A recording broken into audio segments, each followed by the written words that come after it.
안녕하세요. 아틀란타 호프TV 임경철 목사입니다. 그리고 보니까 2020년이 다 가고 2021년이 돼서 벌써 며칠이 지났네요. 그렇지만 아직은 신년 초고 또 방송은 처음이니까 새해 복 많이 받으세요. 해피 뉴 이어 인사를 드리겠습니다.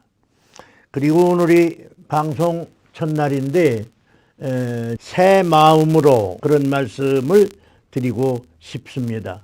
새 마음으로 새해를 시작하자 그런 말씀이죠. 로마서 12장 2절에 있는 말씀을 보면 너희가 이 세대를 본받지 말고 마음을 새롭게 함으로 변화를 받아 하나님의 선하신 뜻이 무엇인지 분별하도록 해라. 하나님이 기뻐하시는 뜻이 무엇인지 분별하도록 해라.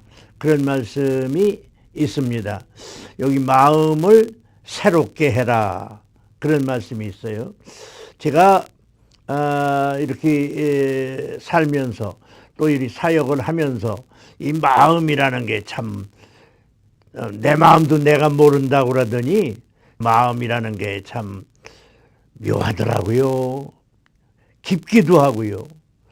예, 심리학에서는 지정의를 인간의 심적 3대 요소라고 말하는데 이 성경 말씀에도 보면 마음이라는 용어, 또 생각이라는 용어,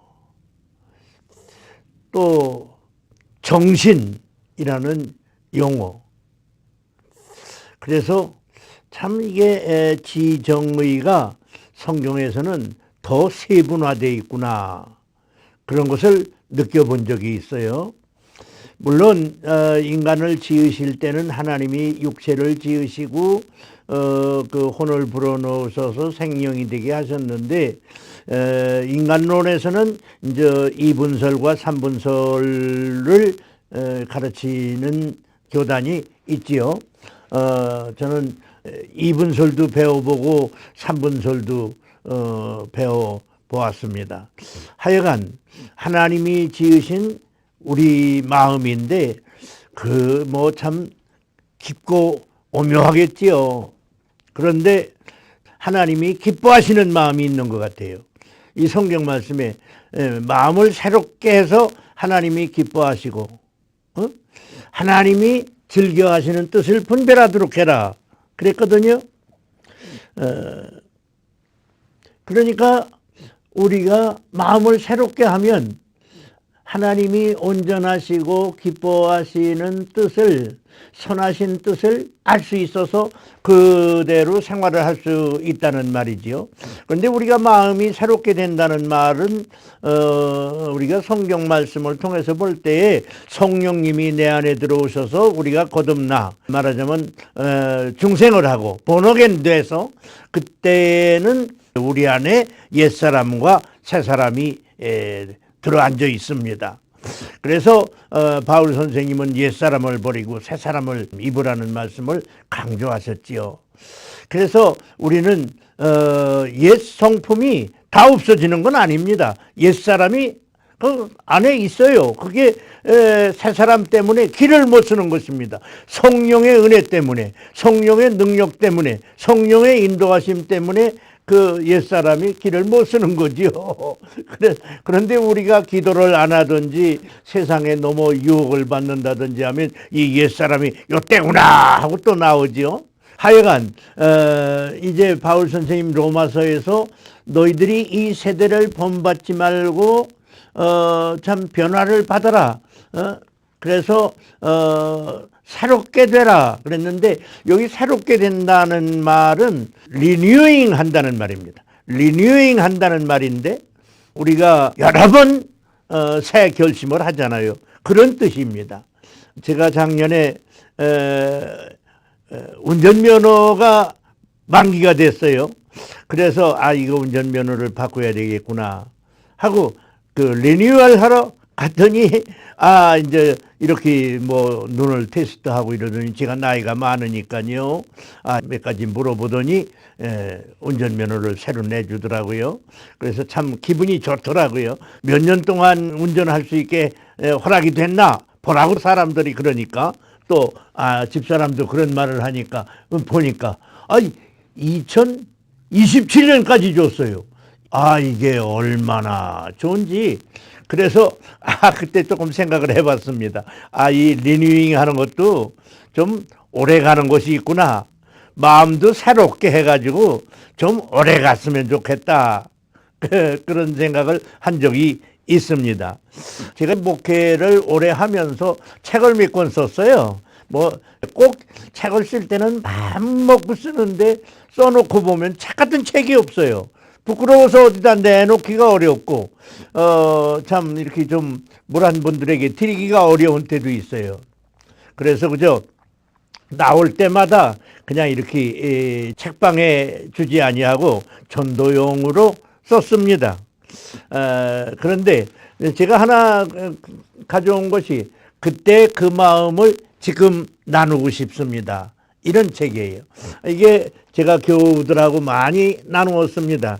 여기 보면 제목 가운데 마음 먹기 나름입니다 하는 것이 58번에 있는데 몇 줄만 읽어보겠습니다. 저도 갖고 싶은 것이 있습니다. 저도 가고 싶은 곳이 있습니다. 저도 하고 싶은 일이 있습니다. 저의 뼈와 살과 피가 그렇게 바라는 것은 아닙니다. 어떤 때는 별로 가까운 사이가 아닌 사람과 악수를 합니다. 어떤 때는 아주 가까운 친한 사람과 헤어져야 합니다. 그때마다 느끼는 것이 다릅니다. 그것은 저의 교양과 양심과 신앙의 문제가 아니고 모두가 저희 마음의 문제입니다. 마음 때문에 병이 나고 마음 때문에 병이 낫기도 합니다. 마음을 정하기가 어렵다고 하지요. 마음을 정하기만 하면 되는데 그렇게 말하는 것이 우리들의 일상생활의 말에서 같이 하고 같이 듣는 말입니다.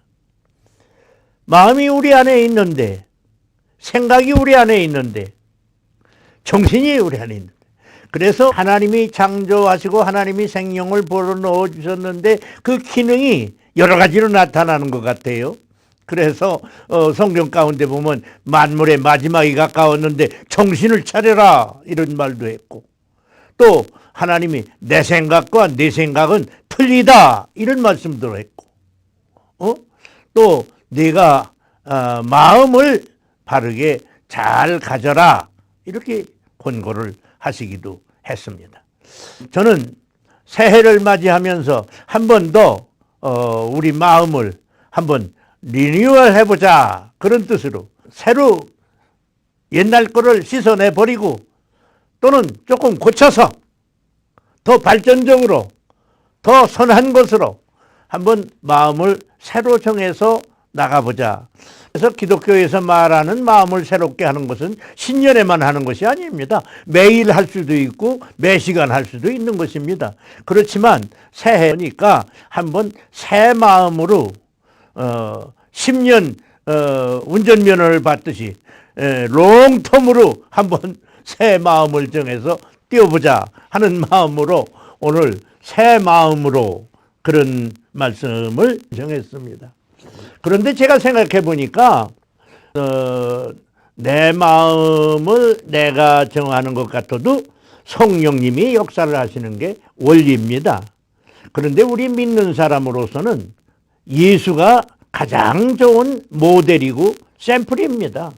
예수의 마음을 우리가 본받는 게 가장 좋습니다.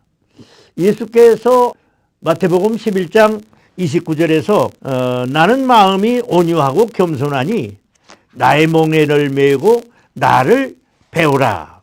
나는 마음이 온유하고 겸손하다. 그래서 마음을 가질 때는 온화한 마음이 좋습니다. 또 겸손한 마음이 좋습니다. 마태복음 13장에서 씨를 뿌릴 때 그 씨 뿌리는 비유를 예수님이 말씀하시면서 좋은 땅에 떨어졌다는 말은 마음이 착한 사람들에게 복음이 떨어졌다는 것이라고 설명을 하셨는데, 착한 마음이 좋습니다.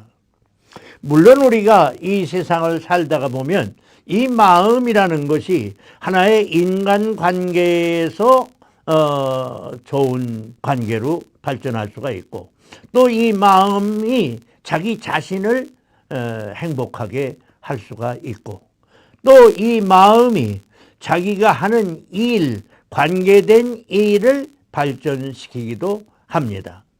그래서 우리가 좋은 마음을 가져야 되겠는데, 이 제약된 세상에서 이 마음을 이렇게 새롭게 해도, 우리가 뭐 손을 씻어도 매일 씻잖아요. 몇 시간 씻잖아요. 요새 코로나 때문에 그저 뭐 나갔다 들어오면 손을 씻잖아요. 그 마음을 새롭게 하는 것도 그와 비슷한 것 같아요. 우리가 늘 새롭게 하고, 아이고 또 이거 내가 잘못했네, 이렇게 마음을 정했는데 왜 또 내가 이렇게 했지? 그렇죠. 그렇지만 우리가 이 정초에는 한번 금년 1년 동안은 내가 인간관계는 이렇게, 내가 하는 비즈니스는 이렇게, 내 자신의 발전을 위해서는 이렇게 한번 마음을 새롭게 다져보는 것이 좋을 것 같아요. 그러려면은 뭔가 부족했거나 뭔가 잘못됐거나 뭔가 다른 자리에 있었다면 그걸 버려야 합니다. 그래서 성경은 옛사람을 버리고 새사람을 입으라고 한 거죠. 그래서 옛것을 버려야 됩니다. 그래야 또 새 길을 또 새 마음으로 가게 되지요. 인간이라는 게 다 완전할 수가 없지만은, 아무리 훌륭한 사람도 실수도 하고 죄도 짓고, 성령 받은 사람도 실수도 하고 죄도 짓습니다. 뭐 성령을 충만하게 받고 이럴 때는 그 순간 그 시간으로 범죄를 하지 않을 수는 있지요. 그러나 성령 충만했다고 해서 평생 죄를 안 짓는 것은 아닙니다. 그래서 바울 사도가 뭐라고 그랬어요?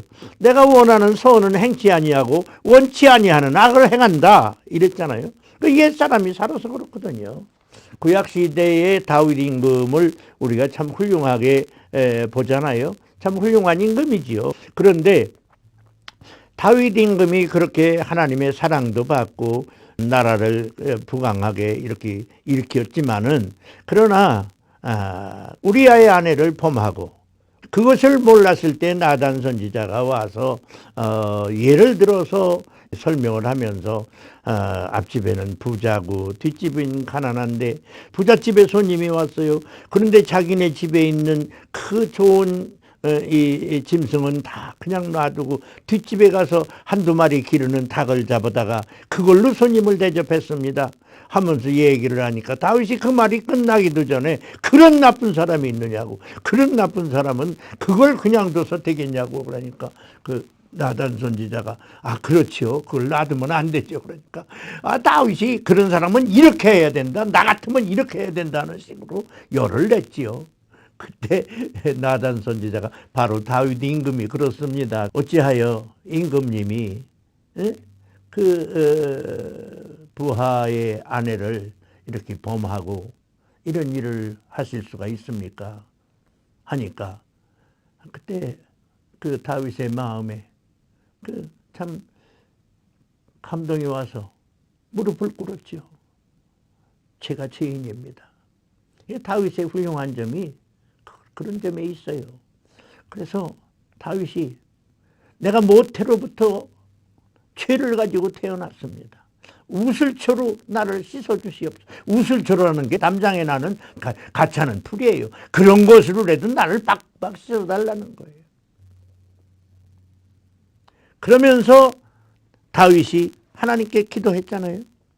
하나님이여, 내 속에 정한 마음을 창조하시고 내 안에 정직한 영을 새롭게 하소서. 정직한 영을 새롭게 하소서. 새롭게 되는 것, 새 마음을 갖는 것은 언제든지 좋습니다. 우리 새해를 맞이해서 또 새 계획 속에 새 사역을 또는 새 비즈니스를 새롭게 세워보시지 않으시겠습니까? 제가 말씀드리기 전에 벌써 다 하셨겠지요. 그런데 그것이 우리 마음이 새로워짐에서부터 시작됩니다.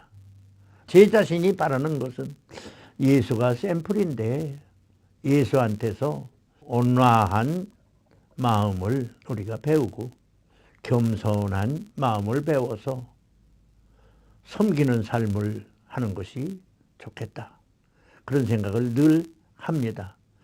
다시 한번 거기 더 추가를 한다면 디모데전서 4장 15절에 보면 바울이 그 젊은 디모데에게 네가 하는 일에 전심전력을 하라 그랬거든요. 힘을 다해라 그랬거든요. 힘을 다해야 됩니다. 그리고 열왕기상 4장 29절에 보면 솔로몬이 20살의 임금이 돼가지고 하나님 나는 이 어린 나이에 이 큰 나라를 다스릴 수가 없습니다. 하나님 저를 도와주세요 하니까 내가 네게 무엇을 하여 주기를 원하느냐? 저는 이 많은 백성을 셀 수도 없습니다. 하나님 저에게 지혜와 총명을 주소서. 그러니까 하나님이 네가 부와 귀를 요구하지 아니하고 지혜와 총명을 원했으니 내가 너한테 보너스를 주마. 그래가지고 열왕기상 4장 29절에 보면 넓은 마음을 주셨다고 그랬거든요. 그래서 우리가 참 넓은 마음, 온화한 마음에다가 또 참 겸손한 마음에다가 또 힘을 다하는 전심전력하는 마음을 가진 데다가 또 이제 하나님의 말씀 따라 주 안에서 힘을 다해서 넓은 마음으로 생각을 하고 관계를 하면 내 마음이 편하고 인간관계가 원만하고 또 우리 하는 일이 발전적으로 이루어질 줄로 믿습니다.